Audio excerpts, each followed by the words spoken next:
Hello, moviegoers! Welcome to another episode of CritiCarter, the show where I turn you into a cinephile.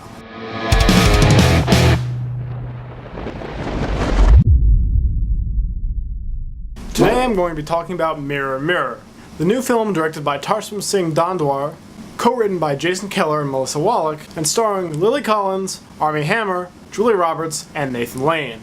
Now, this is the first of 3 adaptations of the Snow White legend that are going to be on screen over the course of the next 2 years. But this is not the one with the little blonde girl from Hannah, and it's also not the one with Bella Swan and Thor. In this version of the Snow White tale, the Wicked Queen has gone bankrupt, so she must find a rich, handsome prince to marry. However, Snow White, despite having been locked in a tower for the past 18 years, ends up being quite the formidable foe for the Wicked Queen.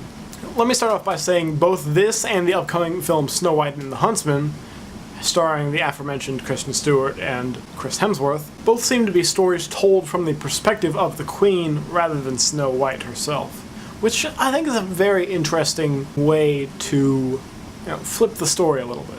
And they managed to do that in a way where you still don't feel any sympathy for the Queen, because at the end of the day, she's the villain. Now here's the thing, Tarsem, the guy who directed the film, he's known for having a tremendous visual style, and that really comes across in Mirror Mirror. However, his films are often a bit weak as far as the story is concerned.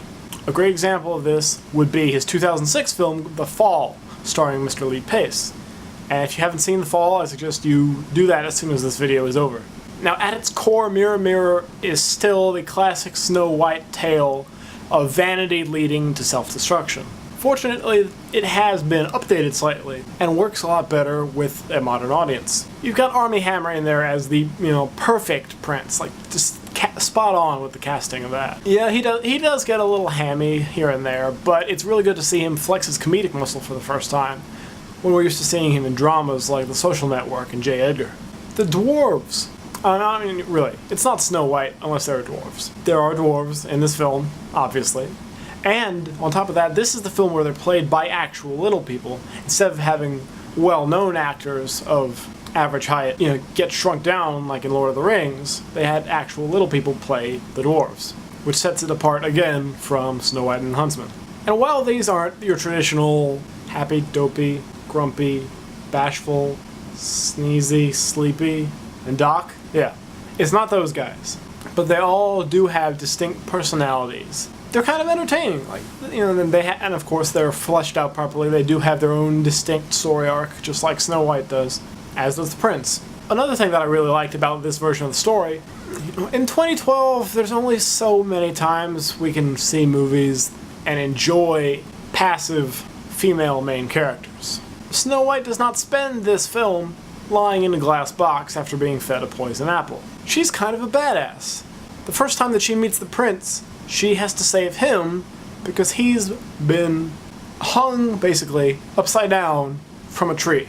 And the whole film really centers around the dwarves training her to fight and things like that to help her take back the kingdom from the Wicked Queen, which I really enjoyed. There is one thing that I do have to mention that I absolutely hated in this movie. And considering it's a PG movie, I really shouldn't have to say this.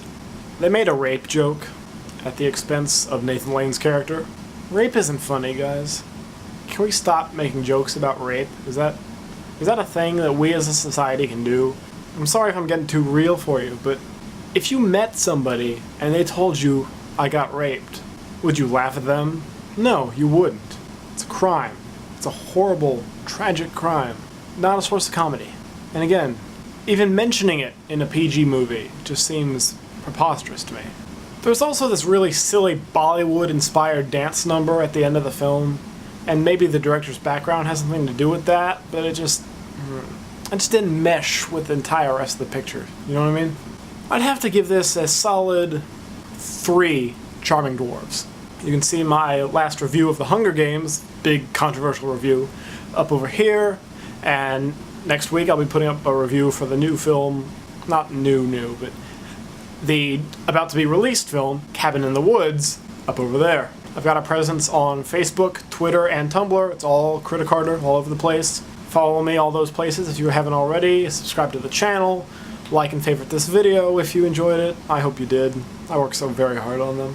And please, don't go out and see Titanic 3D this weekend. It's already made $1.85 billion. It doesn't need any more.